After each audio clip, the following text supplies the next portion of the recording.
Sì, adesso ho avuto una conferma che direi They directly told me now that they're actually arriving, so please be patient. So it's confirmed they're on their way. Perfect.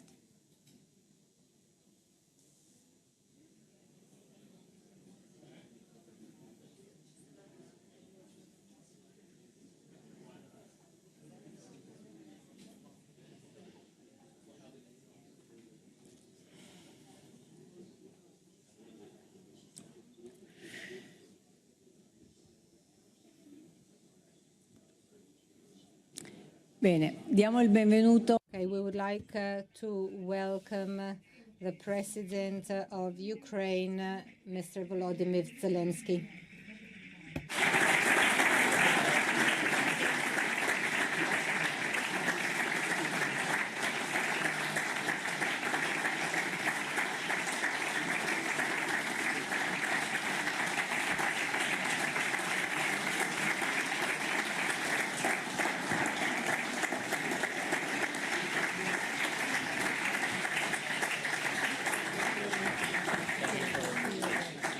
Such a pleasure.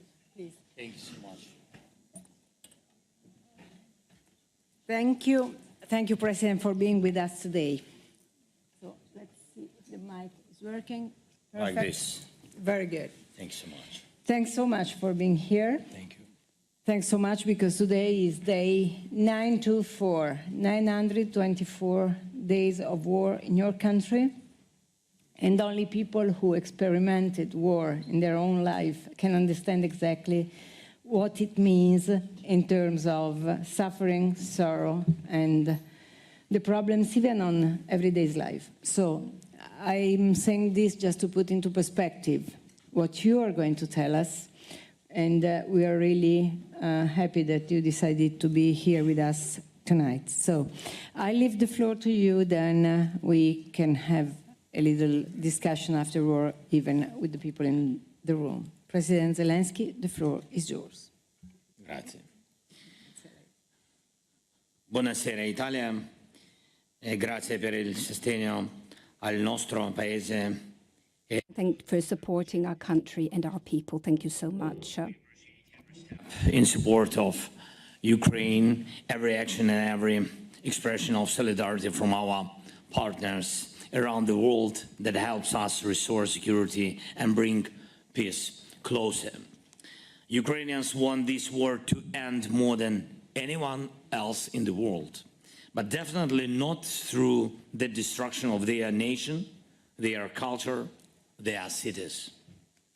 Russian aggression leaves us with no choice but to fight and defend our lives. And our people are under constant threat of Russian missile and drone strikes every night and every day. Fortunately, we have air defense systems also thanks to Italy.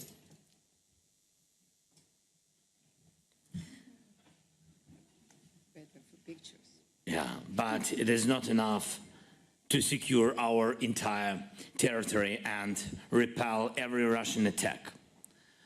Only since the beginning of this September 1st, Kharkiv, a massive missile attack, a sports palace and a shopping center were destroyed, 4 multi-story residential buildings and dozens of shops were damaged. 50 people were wounded. September 2nd, again, the same city, Kharkiv, Russian bombs. This is an almost daily threat because we still do not have permission from our partners to destroy military airfields of Russia, the ones from which Russia aircraft carrying these bombs take off. 4 bombs were dropped on Kharkiv on September 2nd, wounding 14 people. September 3rd, Poltava, another missile attack.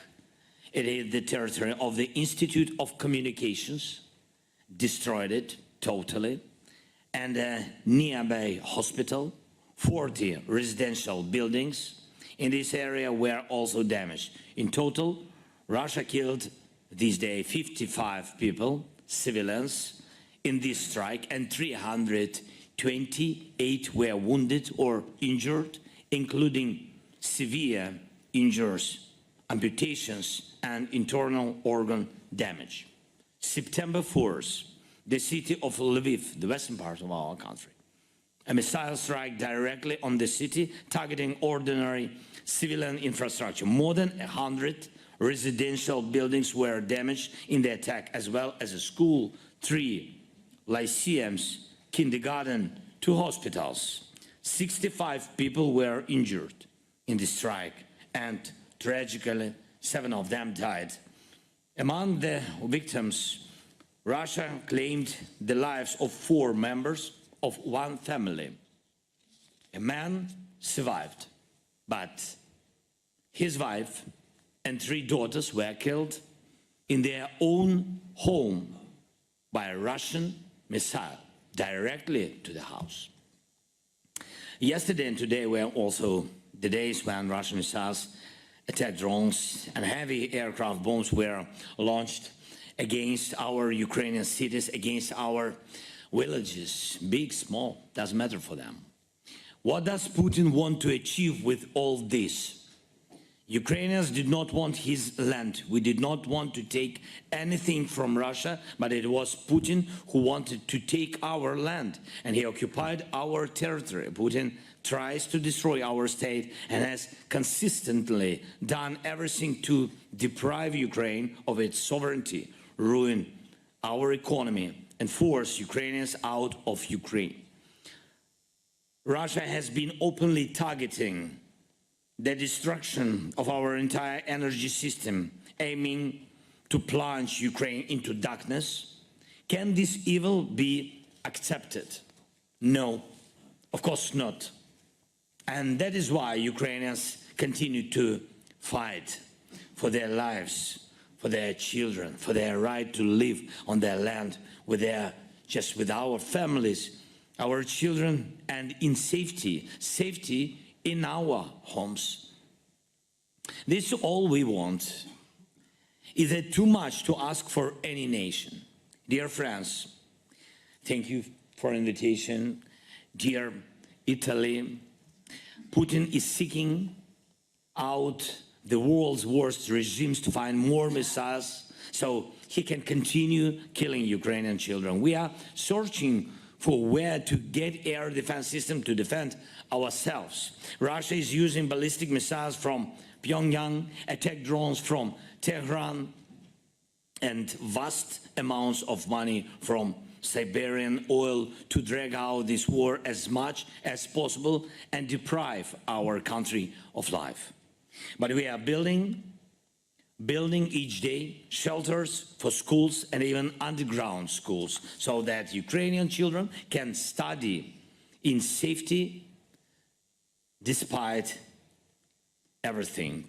And we are relocating Ukrainian enterprises so the economy can keep functioning, and we are setting up underground weapons production facilities so Ukrainian soldiers can defend themselves even when supplies from our partners are delayed. We have developed our own new drones and missiles, and we are gradually bringing this war back to Russia so that Putin will eventually feel the pressure to seek only one thing: peace. And I truly appreciate that Italy is doing everything with us to implement the peace formula, all its points that are essential for peace in Ukraine to be the same kind of peace enjoyed by all those countries that already have it.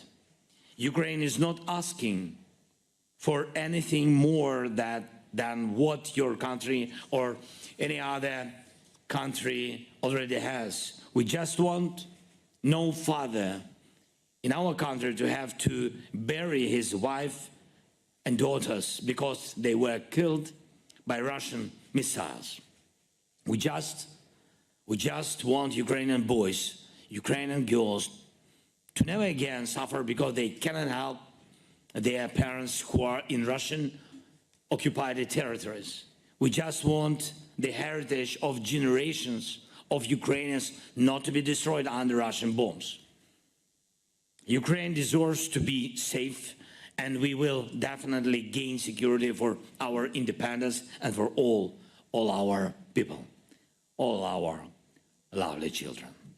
Here on the sidelines of the forum, I will meet with the head of the Italian government, Giorgia Meloni, and I'm also preparing to meet with representatives of Italian business, and I'm confident that together we will be able to achieve very important things to protect life in Ukraine, to strengthen both of our countries, Ukraine and Italy, and to rebuild Ukraine after the war. We are preparing for a conference in Italy next year focused on Ukraine's reconstruction, and I really want your companies, your business, best ideas to work with us together with the Ukrainian companies and Ukrainian ideas. We can give more strength, economic and social growth to our nations. And I am confident that together we will achieve this. I thank everyone who helps us, who helps and supports Ukraine, and I'm proud of our people. Ukraine will stand, and I invite all of you to stand with us, with Ukraine,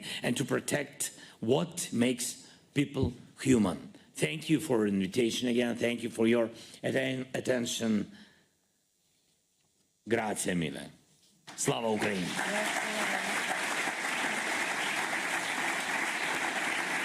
Thank you.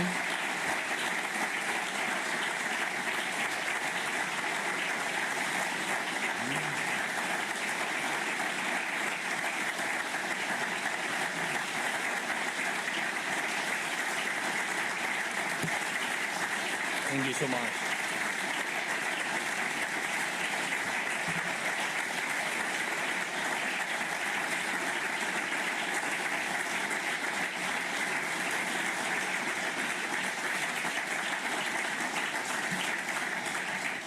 This is how the room is welcoming you, Mr. President. Let me just ask you a couple of questions. Yeah, I'm ready. move to the translation for the Italian I wanted very questions much to answer in my native language in Ukrainian, but I'm not sure that it works well, or it works. Maybe we can do that. I ask the questions in English, you answer in Ukrainian. I don't know if everybody You know is... Ukrainian? No way, Yeah, that's the point. Maybe I understood that you will translate from Ukrainian. Exactly, that's too complicated to me. No. Can it? I don't know. Yeah, let's see if it works. No, it's not about the channel. It doesn't. No. See? Can you change for me? Just 1 second that we double check if it works, because it's going to be... Yeah, it happens. It's understandable. Yeah? Okay? Yeah? Thanks so much.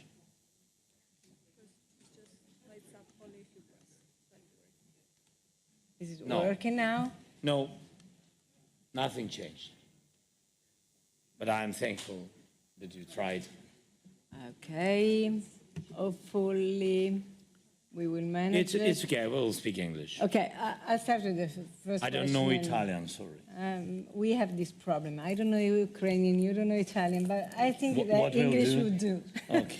Okay, but the very first question is about the fact that just a few hours ago here, Yeah. this exact place, there was the Italian Foreign Minister Antonio Tajani, and again he restated how Ukraine has the full support of our country on all the aspects, but with the exception of the long-range weapons, because he doesn't want to take the risk. He said, okay, that's way too much.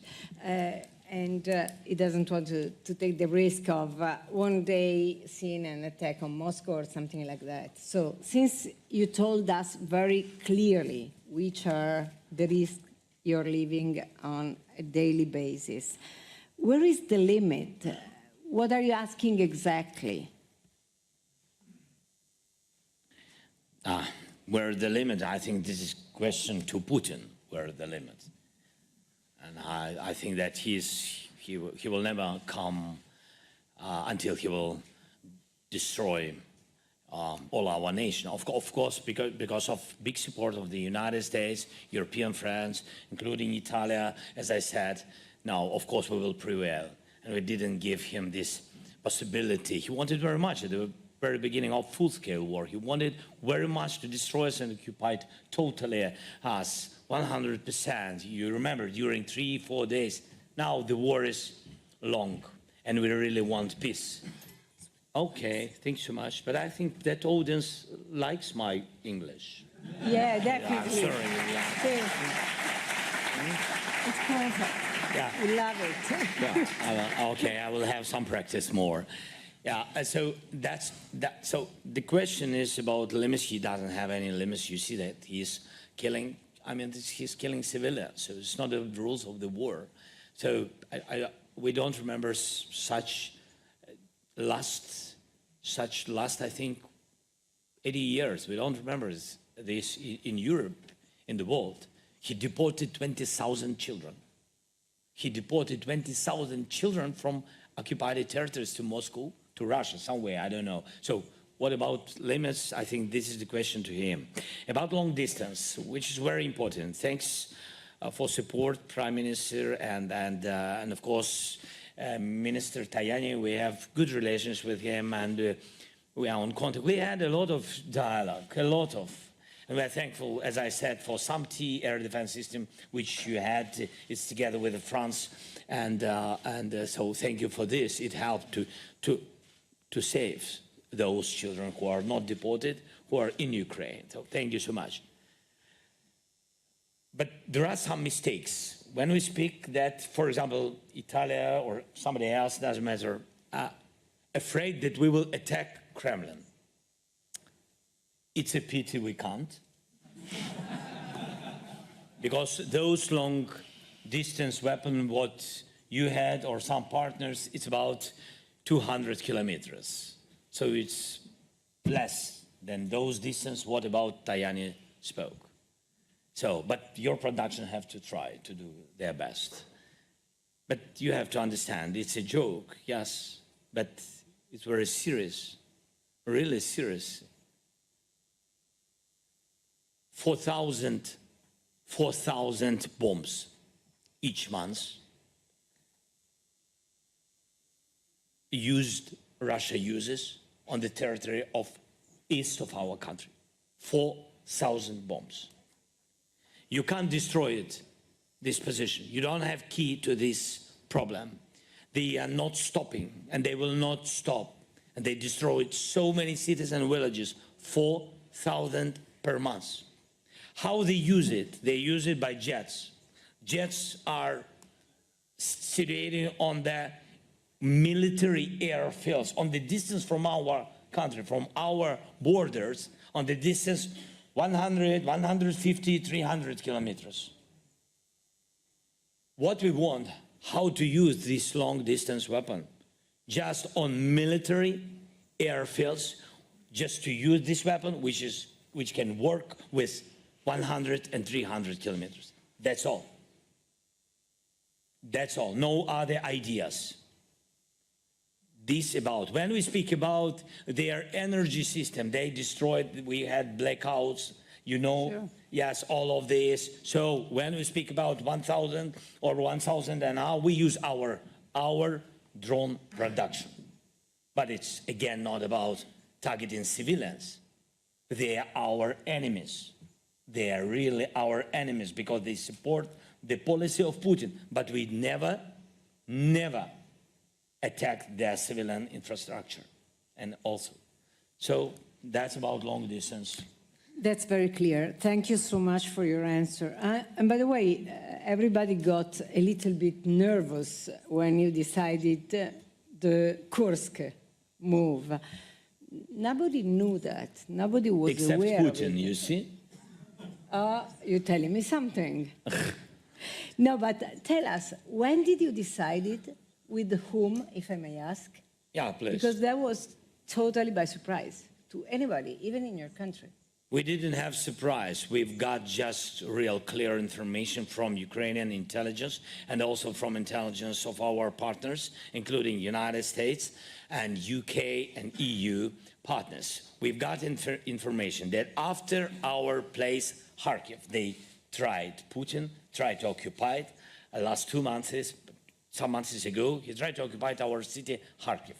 That's what I said about these thousands of bombs. So firstly, how they do, they attack by guided aerial bombs, then destroy everything, then occupy it. That is their tactics. So, you need your microphone close. Okay, yeah. So they try to occupy this city, but you have to understand what does it mean, this city, and how they are bombing. This is 1,500,000. This is big city, and when you see the thousands bombs are on this city, you have to understand that it's about dozens of schools. So they wanted to destroy everything. They couldn't occupy this city, and they decided to make another step. What information we've got from intelligence, that the next step will be on the north of our country. The city with the name of Sumy. Yes, it's on the north of the country. It's oppositely Kursk region in Russia. So we had to be quicker.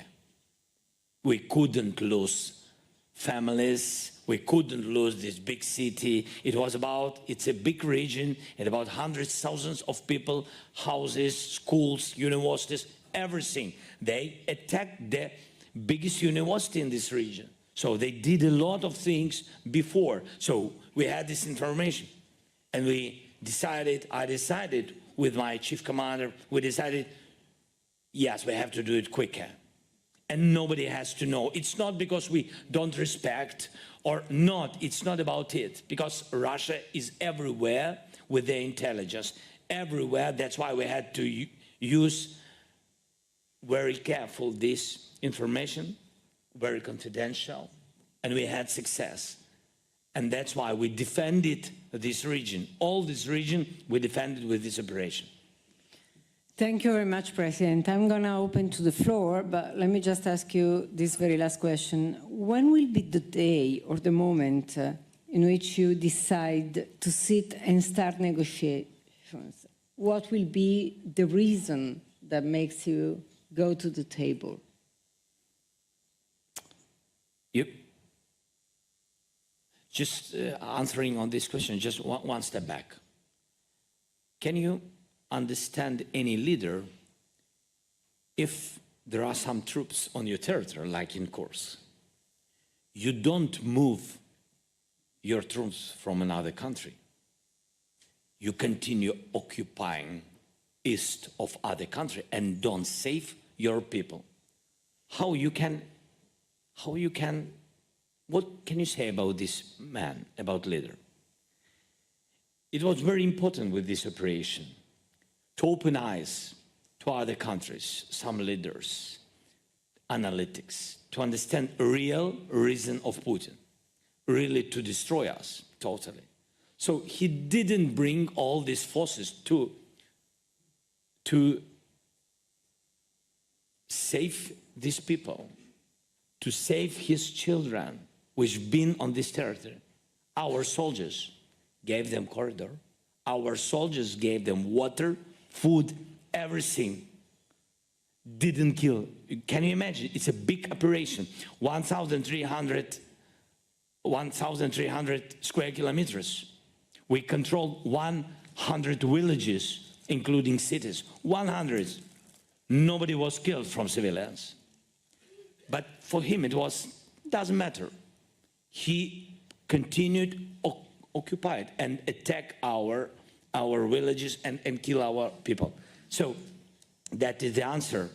His real mission, his decision, and what is in his ill mind. And when you say that, what have to be for this? I mean, for this dialogue. So first of all, he's a killer. And we have, based on UN Charter, on rules with other partners. Otherwise, so nobody respect and nobody, I mean, everybody understands that he is a liar, and his word, the price of his word is zero. That's why it's not about just negotiation. It's about rules, about, you know, and we have to work on it. But what's important? Ukraine has to be very strong for any negotiations. Otherwise, we will lose our nation and our people. First of all, people, then territories. It's war for the people, for freedom, for democracy, for our values. We have to be strong. For this, we need a plan. For this, we need the support of our partners. I will bring to the United States, and I will share with President Biden and then with other partners, G7 plus, our close partners, the plan, how we see it. What can make pressure on Putin to sit and stop the war? Because all these plans about only one thing, what we have to do together to push Putin, make peace, because he doesn't want. That is the most important.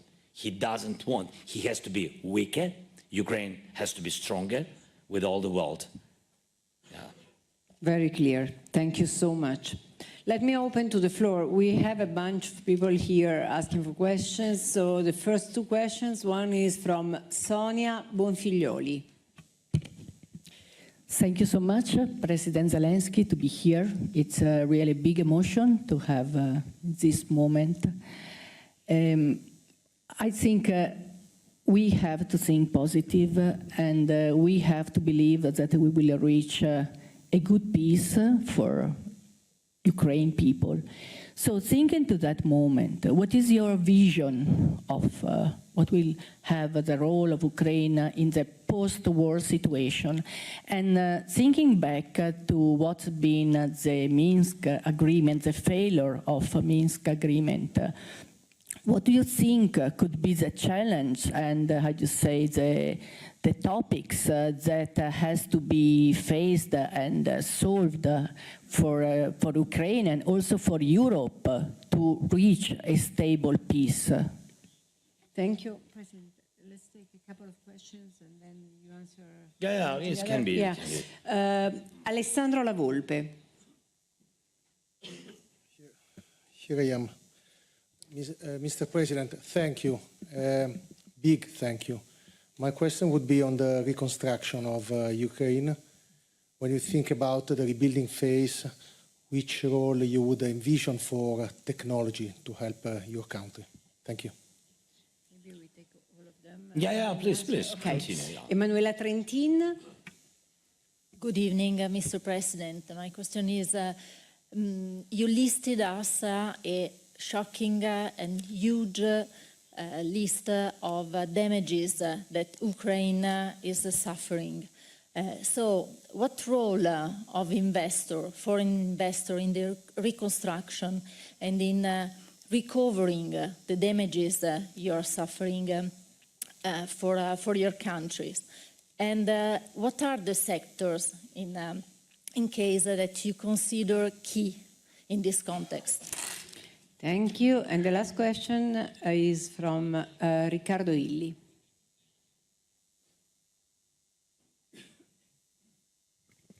Thank you, Mr. President, for what you are doing for your people, but in my opinion also for the whole European territory. So I really admire what you are doing, your strength and your courage in defending the life of your people and their freedom. My question is, what can Europe learn from what is occurring in Ukraine in these days? Very good. Thank you. Thank you very much, Mr. President.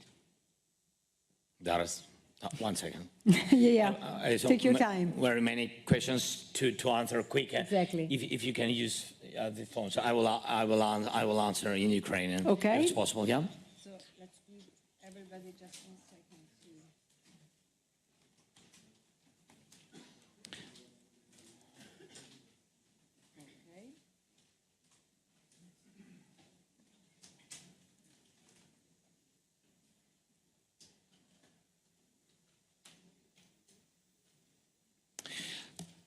Можно? Can I? Thank you so much. The first question was regarding the post-war Ukraine. How should it look like and where it should be, and what is the difference of our idea and our vision and Minsk, because Minsk failed, if I understood your question correctly. So first and foremost, Ukraine is a part of a future security infrastructure, I believe, for the world. First and foremost for Europe, because we are on this continent, and on the security of Europe depends the security in all the world. Therefore, Ukraine should be a part of this security alliance, economically and security, from the point of view of security, energy, technology, etc. And food, because this is very important, as we have seen this during the war. So Ukraine should be an equal part of the European family, of the European Union, but also of the alliance, security alliance, NATO. What does it give us? That it prevents the possibility of Russia's aggression or aggression of anybody else. We do not know what is happening. We prevent it from turning back to Ukraine. This is very important for Ukrainian people. This is important for all the neighbors. You see what crisis the war has brought to Ukraine. And then this crisis, it spreads to the world, to Europe and the world. And one of the examples is the blockade of the sea of our naval trade routes. It resulted in the stoppage of food supplies.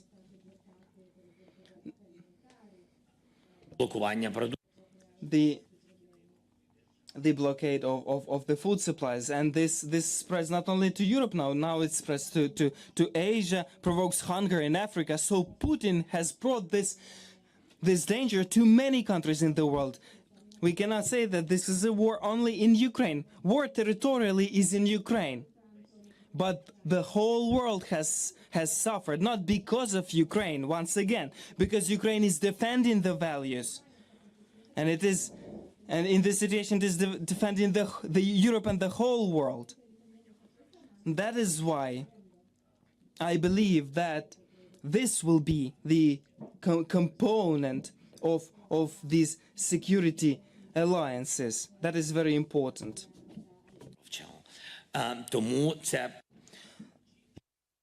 That is the first thing. How does it differ from Minsk? Minsk was simply a trap. And unfortunately, when Europe supported this trap of Russia, Minsk is the worst part, the worst thing that can be. And we can never come back to this. That is the frozen conflict. That is the pause that gives Russia the possibility, Russia and aggressor Russia, to prepare what it was doing, the frozen conflict. Ukraine, it meant that Ukraine was in the grain zone, not only for its own people, but also for the investor who will invest money in Ukraine. Even though Ukraine is a rich land, nobody will invest money because they do not understand what will be in the future with Ukraine, because there was no 100% support to Ukraine, and there was no understanding about what would happen in Russia. Russia has occupied part of the territories to create a frozen conflict. Then it was developing its military industry and preparing for the invasion. If Ukraine chooses its own path of independence, path to Europe, path to the EU, what did Ukraine choose? It chose this. What danger is in this for Russia? I will tell you. Russia does not have the economy. They are plundering the richest economy. They are plundering their economy. The oil, the resources they're getting it. That is not an economy. You just take it from the land, you sell it, and you have poor people. But you take all these revenues and you invest into weaponry, and then you create militarized society that is in information vacuum, that suddenly believes that in Ukraine something radical is happening, that suddenly starts to simply repeat Hitler's path. Absolutely, and that is an absolute truth. That is why Minsk cannot be cannot be compared with real security guarantees for Ukraine, because Minsk is a frozen conflict, and that is why it was difficult to implement for everybody. Difficult for everybody because nobody was willing to do that. I tried to do what I had to do as a president. I arrived to the Normandy format. We had a meeting in Germany, France, Russia, Ukraine, and I talked to him. And we have agreed about ceasefire. Now many people are talking about ceasefire. I have gone through a couple of ceasefires with Putin. We have agreed on ceasefire. And in some time they have started to kill us on the contact line. I called him and I said, we have agreed about ceasefire. He said, yes, we'll solve this. In some time, again they started to kill us. They were preparing. So no more frozen conflict. As regards the reconstruction, that is the second question. That there will be no real reconstruction for Ukraine if there is no real security. European Union and NATO are important security components for reconstruction of Ukraine, because the investors will come, but we understand that investor must believe and trust to think that, so that he thinks that yes, he helps Ukraine at the beginnings, but in the future his capital is protected. And that is important. And you are saying about technologies here. The technologies are very important for us. I'll tell you that today, because of the technologies we have withstood everything. We have survived. We built our own navy. We could not build the fleet because the ships are being built for a very long time period. But we have built the fleet of the sea drones, and they have fulfilled a very important mission, and they have pushed out the Russia's Black Sea fleet from the Black Sea. And this drone fleet ensure the functioning of the grain corridor, and then ensure the function of the export corridor for the metallurgy, for other goods, which is very important for us. And that is also technologies. Demining. For us it is very important, as many of our lands, hundreds of thousands of hectares, are mined by Russia. And demining is also about technologies. Much of the fight against cyber threats posed by Russia, there were thousands of cyber attacks on us, but we have reached the necessary level, and I believe that we can share this knowledge with you, with partners. I think that this will be very important. As regards the role of reconstruction, the role is very simple. To build a real nation, we need people, because the state is first and foremost the people. And reconstruction is first and foremost your companies, and we're inviting them together with our companies. And for us, it is also working.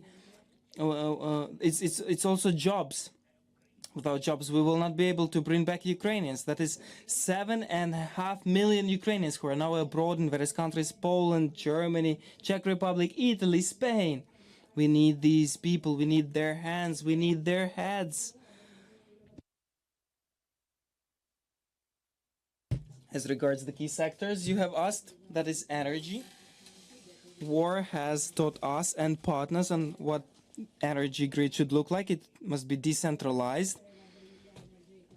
And this is what we want to have after the war. We're connected to the European energy grid, and if it wasn't for Russia's attacks, we would have profited of energy, because our atomic energy is working very efficiently, and it has very good pricing, and I think it could help Europe, and it could decrease the prices on energy.